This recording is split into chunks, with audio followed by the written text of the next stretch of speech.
Hola, qué placer estar nuevamente con ustedes. De verdad que han sido muchas las visitas que hemos tenido en nuestro portal www.sentido-mediocomún.com.mx. Gracias por su preferencia, estamos muy contentos y te recibo con mucho agrado, mi querido amigo, compañero Mauricio Fernández Díaz. ¿Cómo estás, Oscar Castañeda Montemayor? Muy bien, bastante contento porque hoy vamos a presentarles nuestro trabajo en una entrevista que ya les teníamos prometida. Y esto es, nos situamos precisamente en la Clínica 6 del Hospital Regional del Instituto Mexicano del Seguro Social en el Boulevard López Mateos, a donde acudimos con el director que ya nos había programado cita, con el doctor Raúl de León Escobedo, y pudimos realizar esta entrevista en la que tocamos los puntos más importantes que nos habían ustedes pedido que aclaráramos en cuanto tuviéramos la oportunidad, y qué mejor que mi compañero Mauricio Fernández Díaz para darle la siguiente información. Pues sí, Oscar, en reciprocidad a la preferencia que han tenido con nosotros, nos esforzamos cada día más para llevarles a ustedes la información directamente de primera fuente, en este caso directamente con el director del Seguro Social de Ciudad Madero, por las múltiples quejas que nos han hecho llegar a nuestros correos por medio de Facebook, en las cuales pues los derechohabientes se manifiestan contra de las situaciones como son una pésima atención médica, como es también la postergación de las intervenciones quirúrgicas, que a veces en ocasiones ya están programados para ingresar al quirófano, se suspenden hasta 2-3 días en los cuales el paciente tiene que estar en ayuno porque no pueden operar una vez que haya ingerido alimentos. El desabasto de medicamentos, una situación muy sentida por parte de todos los derechohabientes, ¿sí? Y las urgencias médicas, básicamente donde hemos constatado, y ustedes también, las pésimas condiciones en las que se encuentra la sala de urgencia. Esto y más comentamos, entrevistamos, le preguntamos al director del Seguro Social, y he aquí la entrevista que le hicimos. Nos acompañan a verla, por favor. Lo que la gente, los derechohabientes tienen pues a la vista precisamente es más los problemas que cotidianamente confrontan cuando vienen a recibir atención médica, una sobrepoblación de pacientes, bien lo dice usted, esta zona de las Huastecas y un poquito más estaba pensada para una cantidad de 10,000 gentes, atiendan 80,000 aproximadamente. Vemos que no hay una programación para los enfermos que se tienen que operar rápida. Ahí a veces se tardan hasta 1 mes, 2 meses para operarlo. No tenemos un abasto de medicamentos suficiente. Creo que el mayor reclamo de los derechohabientes es en la situación de los medicamentos, y obviamente ¿por qué invitar a la casa a tantos familiares cuando sabemos que nuestra casa es tan pequeña ya y los alimentos no alcanzan? ¿Por qué seguimos invitando? Ahora se habla de que vamos a tener todavía un incremento más de población derechohabiente. ¿Por qué no se previó? No hay forma de hacer que esto se racionalice y funcione más adecuadamente, doctor. Nosotros tenemos la fortuna de contar con un líder visionario a cargo del Instituto Mexicano del Seguro Social. Tiene un poquito más de 100 días de haber asumido la dirección general del instituto, el maestro Miquel Arriola Peñalosa. Y él es un experto en materia de administración de sistemas de salud y muy sensible a estas quejas y necesidades de nuestros derechohabientes.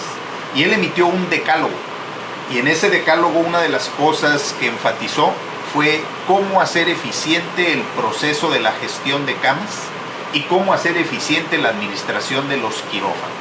Esto es, se documentaba el que había pacientes que tardaban mucho tiempo para poder ser programados e intervenidos. Y una de las respuestas sería, bueno, hay que construir más quirófanos. Si ya tienes 5, pues construir 8, si ya tienes 8, construir 10. Y él hizo un análisis donde decía, hay que volver eficiente aquello que ya tenemos.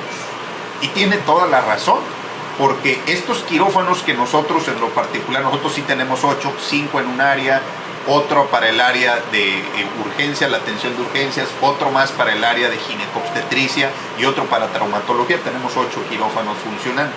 Pero la idea es, ¿funciona igual en la mañana que en la tarde?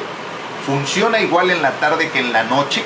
¿Funciona igual un lunes que un sábado o domingo? Y la respuesta era no.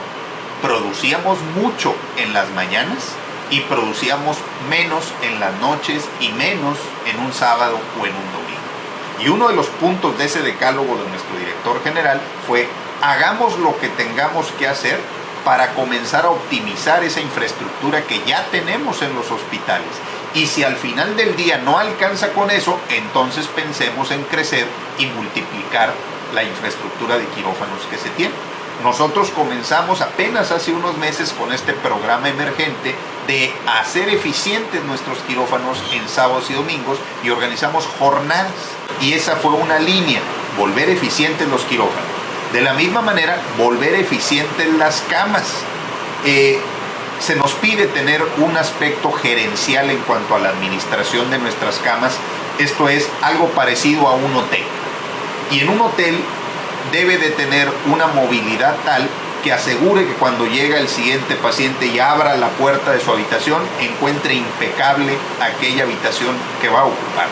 Y en eso nosotros teníamos un pendiente, teníamos mucho que deberle a nuestra población, porque a veces tardábamos hasta 14 horas entre que salía un paciente y el momento en donde ya la tenía lista para poder meter al siguiente paciente.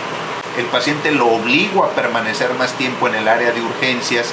Una zona que hay que aclarar está diseñada para que el paciente permanezca unas cuantas horas. No es deseable que el paciente esté ahí 2 días, 3 días o más, porque no está diseñado para eso. Debe de estar en su habitación si es que sí lo amerita. Pero aquí le pediría que también nos apoyara con los medios de comunicación. La educación de nuestra población es fundamental. Muchos de los pacientes que acuden al servicio de urgencias en realidad no presentan una urgencia. Urgencia entendida por definición de la Organización Mundial de la Salud como una condición que pone en peligro mi vida en cuestión de horas.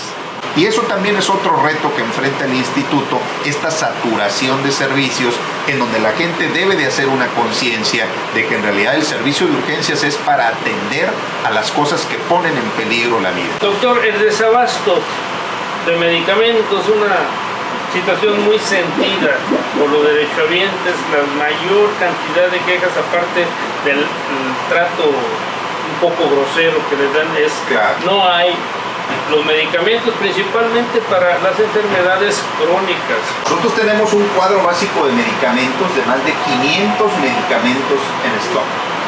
Hay ciertos medicamentos, especialmente algunos que se llaman de alto costo, que sí tiene el instituto. Voy a citar nada más uno solo, tratamiento para ciertos pacientes con cáncer de pulmón, que eso en la calle cuesta 120,000 pesos al mes.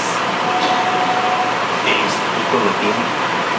No para todos, vuelvo a aclarar, para aquel paciente que tenga un cáncer de pulmón. Esto es, hay que cumplir con una serie de requisitos que a nosotros nos lo vigila Ciudad Victoria y nos lo vigila la Ciudad de México, se llama eso torre de control, y yo pongo todos los datos del paciente y al final me autorizan y ahí tiene ese medicamento. Entonces, ¿tienen algún problema en el abasto? Ahí hay dos fenómenos distintos. Una cosa es si el medicamento está en la ventanilla y otra cosa es si yo lo compré. Porque si está en mi cajón, claro, dice, pues de poco le sirve al que llegó con su receta a la ventanilla, el que yo le digo, oigan, tengo el almacén lleno. Pues sí, pero el almacén no alivia enfermos. Necesito que esté ahí. Entonces hay una diferencia entre el surtimiento de las recetas y el abastecimiento a través de este proceso de licitación y de adquisición Administración de los Medicamentos. Es toda una estructura nacional. Yo compro este medicamento en México, México a través de un proceso de regionalización me lo pone en Victoria, Victoria me lo surte a través de un camión. Si es un biológico tiene que venir con aire Tiene que haber acondicionado. simplificación. Así ¿Es es. burocratismo esto? Es un proceso de control por los costos que implica. Hemos tenido también sucesos donde de repente yo ya lo compré y cuando lo requiero ya no está. Desapareció. Oye, Doc, y en el caso... Permíteme, eso es muy interesante.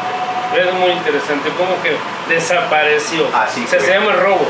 Se llama robo. Y ello motivó una denuncia ante la Procuraduría General de la República y la Procuraduría vino con sus agentes a este hospital a documentar toda esta cadena, por dónde entró, quién estaba, qué hora era, qué cadena, este candado. Y esa investigación, ojo, lo puedo declarar, está en curso. Está en curso. Está en curso. Es en esta clínica. En este hospital. ¿Qué monto? Alrededor de 7, 8 millones de pesos lo que representa. Lo que ese es un factor por el cual el instituto, habiendo hecho un esfuerzo, llega el paciente y no tiene en la ventanilla lo que debería de tener, lo que incluso yo ya pagué y ya compré. Sin embargo, si me ocurre un factor como este, entonces no logro satisfacer la expectativa de mi paciente, que él cree que teniendo su receta automáticamente debe de tener el medicamento en su casa. Cabe aclarar que el doctor, el director de la clínica número 6 de Ciudad Madero, nos hizo varias precisiones, Oscar, sobre la sala de urgencias, algo que a lo mejor muchos de nosotros ignoramos, y por esa ignorancia también es que se hace este tipo de situaciones en donde vemos a muchos pacientes no solamente en las camillas, sino inclusive en el suelo.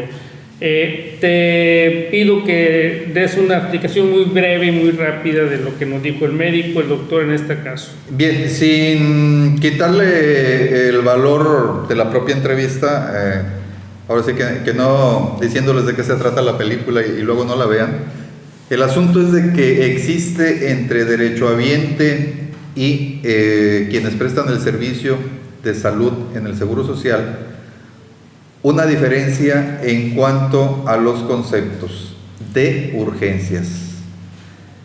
En este caso, muy en especial, el de urgencias del Hospital Regional del Seguro Social aquí en Ciudad Madero, este servicio es especial para pacientes que tienen traumatismo, es decir, que requieren de una intervención inmediata, porque pone en peligro su vida. Esa es la explicación. Así es. Más y para los servicios que comúnmente nosotros llamamos de urgencia médica, se supone que debemos de asistir a lo que son las clínicas. Las clínicas que tienen en diferentes puntos.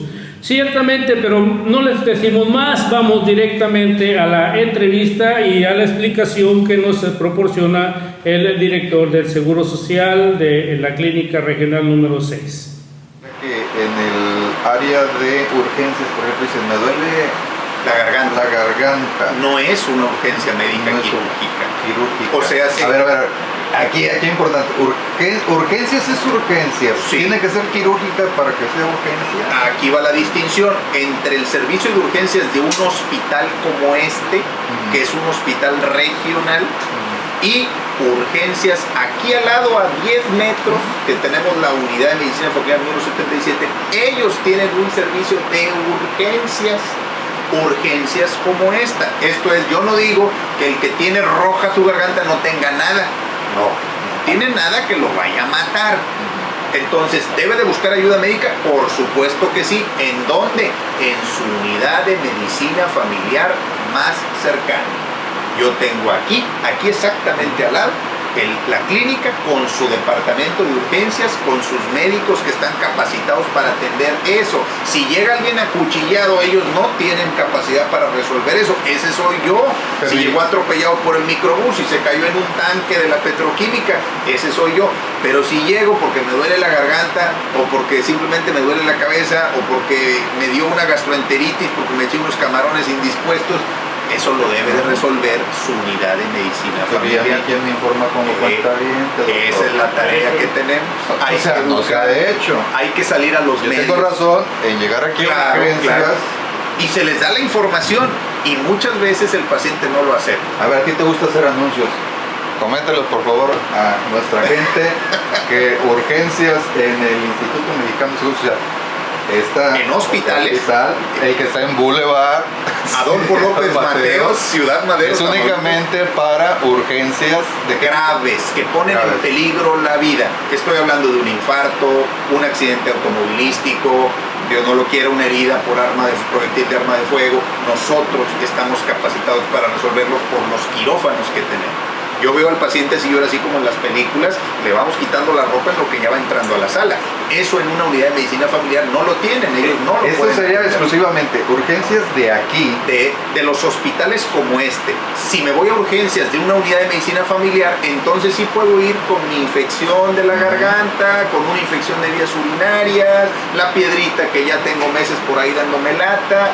Sí, porque digo, yo no voy a abusar en el sentido de que yo no soy médico, pero dos cosas sí estoy muy seguro, o sea, ni soy médico, ni soy muy pendejo, ¿no? Hay veces un dolor en el pecho, un dolor aquí, o un dolor de cabeza, se puede convertir en algo muy grave, yo no voy a diagnosticar, pero por eso se me hacía muy raro, llega uno a urgencias y digo, ¿sabe qué? Me está estallando la cabeza. Es un dolor de cabeza, siéntese. No, le vamos a...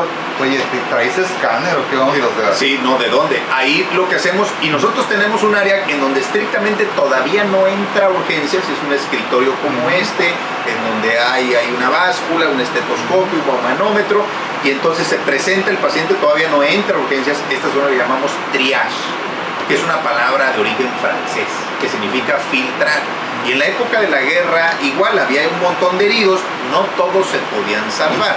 Había heridos que por su gravedad se iban a morir en los siguientes 5 o 10 minutos.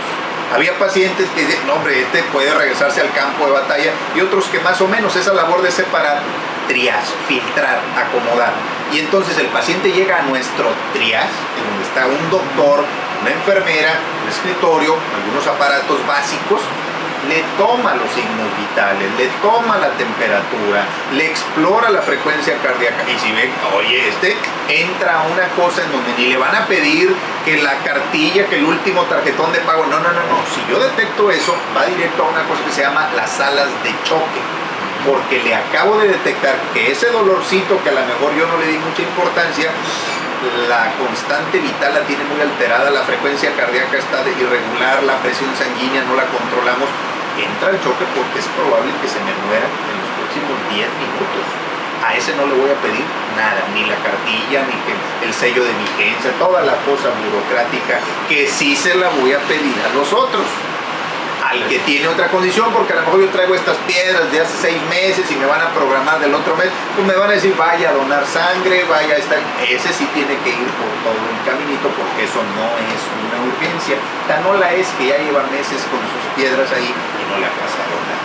Pero qué bueno que me da esta área de oportunidad de educar, de crear esta nueva cultura de qué debo de atender en un hospital y qué debo de atender en las unidades de medicina familiar, porque la gente efectivamente no nace sabiendo. Así es, y además yo creo que entrarían en lo que es esto, una relación, más allá de la comunicación, ya establecer la relación, que es muy conveniente porque veo que anteriormente, a diferencia, debo decirlo, de usted, antes se veía nada más desde el punto de vista yo, seguro social, institución, pero el derechohabiente, ¿qué onda? Ahora, recordarles a todos los trabajadores del seguro social que estas plazas pues están aquí, estos trabajos que tienen están aquí, pero que se lo deben tripartitamente al gobierno federal, a los patrones, a los que pagan a los derechohabientes.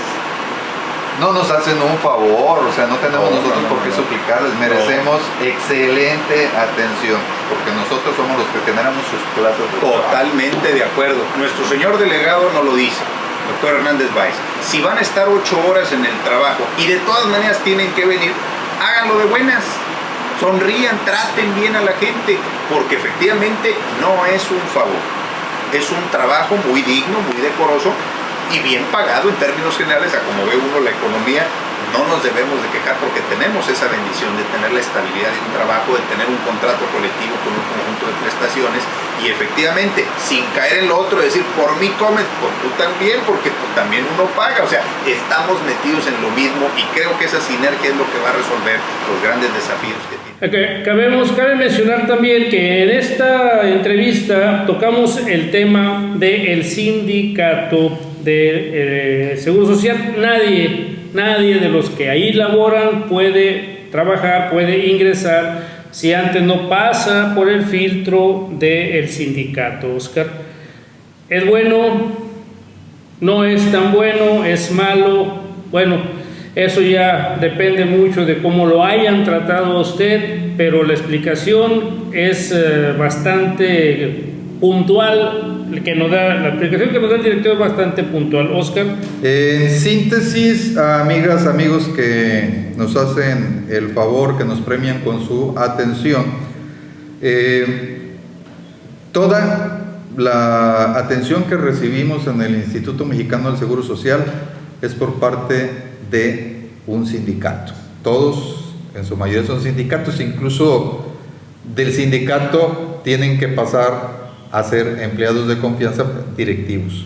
Fíjate que yo pensaba que los médicos y los directores, subdirectores eran gente de confianza. Ya nos aclaró el doctor de León que no es así, que ellos son sindicalizados, piden licencia para poder entrar al régimen de confianza, algo que realmente yo desconocía. O sea, ahí el control total, completo, de quienes se contratan y quienes salen y quienes no salen, lo tiene el sindicato. Por lo tanto, es una labor difícil del director cuando les presentan quejas de los trabajadores por una mala atención del médico, una mala atención de la enfermera, una mala atención de las personas que tienen el primer contacto con uno. Se les hace difícil llamar la atención porque el sindicato inmediatamente interviene. Bueno, pero es que además proviene del sindicato, ¿no? Tuvo que pedir alguna canonjía ahí, un procedimiento que se lleva interno administrativo, en el cual deja de pertenecer en ese momento, es un permiso al sindicato para poder ser director de... Y por lo tanto es más difícil confrontarse en un momento determinado, pero el doctor de León nos explica que esto está siendo remediado.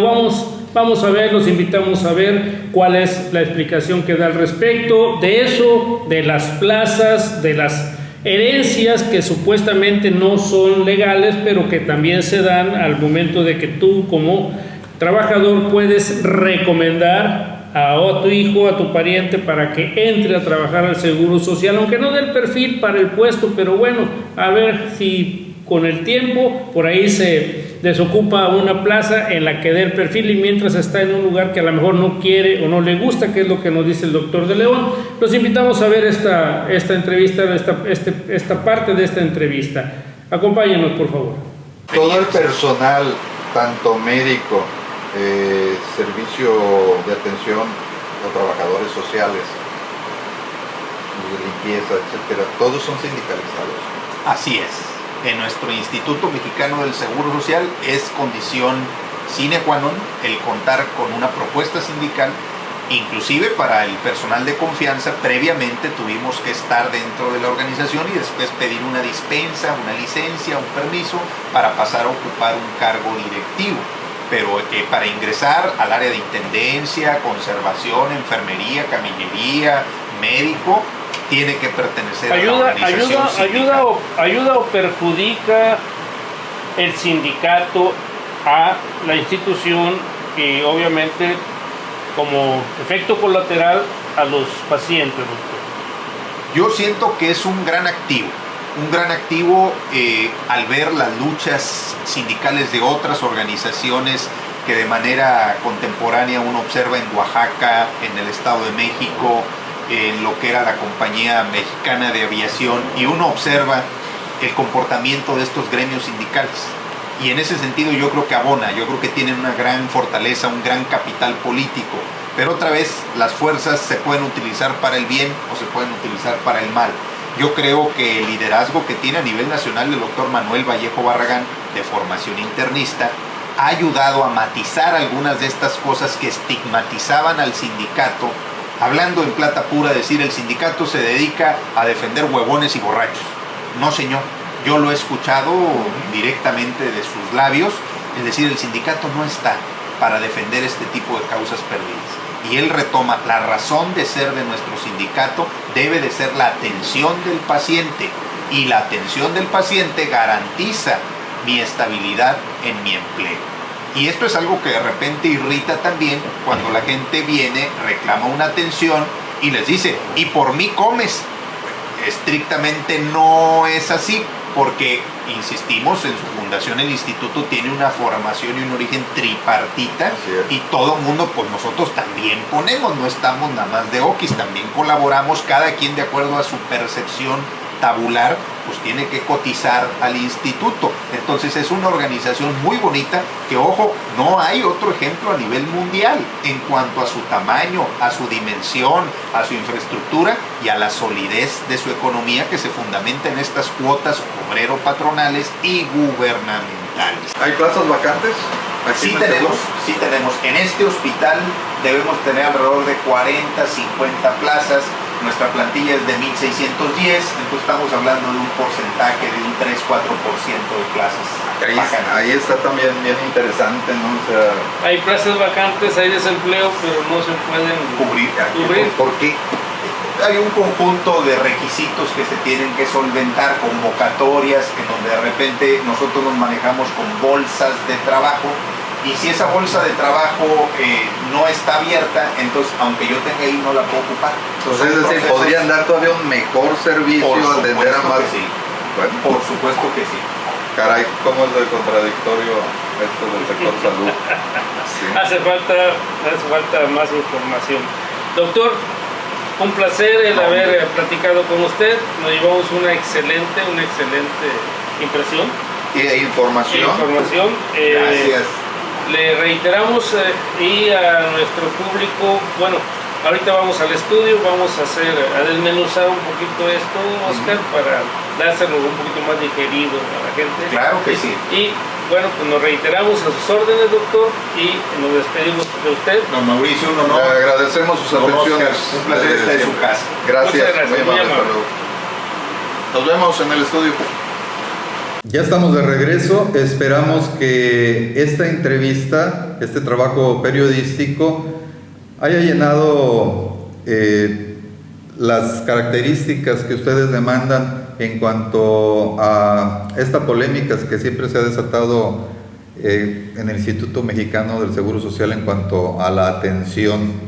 Mira, me queda muy claro a mí, Oscar, con la entrevista que le hicimos al doctor de León, me queda muy claro, primero, que ciertamente están rebasados por la cantidad de derechohabientes. Están rebasados. El doctor no lo dice claramente, pero sí lo da a entender al momento de que dice, contamos con 9 camas, si no mal recuerdo el número, de 9 camas en terapia intensiva, 9 camas en un hospital regional, en donde atiendes pacientes de San Luis, inclusive de Querétaro, de San Luis, Querétaro, Veracruz, norte de Veracruz, sur de Tamaulipas. 9 camas en terapia es nada, realmente. 9 camas en terapia. En urgencias nos mencionaban que eran 26 camas, con tendencias a crecer, con la gran aportación que va a hacer Peña Nieto de, creo, ¿cuántas camas más decíamos que iban a ser? 5, ¿no? 5 camas más, ¿verdad? Y 21 sofás para que puedan ustedes ir, sentarse ahí cómodamente un rato. Si eres acompañante del paciente. Si eres acompañante del paciente. En este caso nos queda muy claro, están rebasados. Se está buscando para el año que entra que se haga una nueva unidad en Altamira. No es nada seguro, pero se está buscando, parece ser que sí se va a hacer. Es urgente para todos nosotros, para todos los derechos, urgente. Y en cuanto al desabasto de medicamentos, bueno, pues también se piensa hacer algo al respecto. Es lo que a mí me quedó en conclusión, Oscar. Y vuelve a salir aquí también la inseguridad, ¿no?, propia del instituto, porque, por ejemplo, fíjense lo que son las cosas. Vamos y tratamos de grabar, es una institución pública, no deben por qué no permitir la acción, ejercer el trabajo del periodismo, ya sea con nuestras cámaras fotográficas o de video. Y el personal que es la vigilancia interna no nos permitió, incluso, bueno, pues por ahí vieron ya la cápsula, ¿no?, correspondiente. ¿Qué es lo extraordinario en esto? De que no cuenta el personal con sus características, distinciones en cuanto a su identidad. ¿Sí? No sabemos quiénes son, la mayoría no lo traen. No traen un gafé todos que nos puedan decir nosotros trabajan, ahí es fulano, es sultano, para cualquier situación. Aparte, hay vacantes. Sí, también resulta extraordinario el hecho de que nos estamos quejando de un mal servicio, de que hay veces tratando de justificar al médico o a quien nos atienda, de que nos tratan mal, de que están presionados, pobrecitos, es mucho trabajo, el exceso, etc. Y hoy nos han dado la noticia de que faltan por cubrir 60 plazas. 60 plazas de especialidades, no 60 plazas de intendencia, de servicios generales, de especialidades. Los médicos de otros estados no quieren venir. Sabemos perfectamente cuál es la razón por la que no quieren venir, y te le agradecemos a Egidio Torre Cantú. Gracias, señor Egidio, por el hecho de que no, por más que les ofrezcan aquí un buen sueldo o el mismo sueldo que les ofrecen en otros estados, prefieren irse a otros estados a ejercer su profesión, porque aquí es altamente inseguro. Hay muchísima información que tenemos para ustedes disponibles de lo que fue la entrevista completa. Lo que hoy les presentamos es un extracto de lo más importante de la misma. Por cuestiones del mismo trabajo periodístico tuvimos que hacer extractos de la entrevista, pero la ponemos... Sí, completa para que tengan ustedes una mejor percepción. Hay en verdad información muy valiosa que no pudimos presentar en esta cápsula, que se encuentra ahí. Los invitamos, ¿no?, a que conozcan la entrevista al 100% completa. Ahí la van a tener a su disposición en nuestro canal de YouTube, que es Sentido Común TV. Y Sentido Común TV, YouTube, Facebook. Así es. Sentido Común, y Twitter, que es Sentido 1 Común. Entonces, Oscar, pues no nos queda más que despedirnos de ustedes y vernos en la próxima cápsula. Así es. Hasta luego, muchísimas gracias. Un placer como siempre. Síganos, aumente la cantidad de visita que de por sí es extraordinaria, y vamos a seguir, vamos a continuar con esta misma tónica. Les ofrecemos investigaciones de fondo, investigaciones profesionales desde Sentido Común, todo el equipo que lo conforma. Les damos las gracias y les decimos hasta pronto.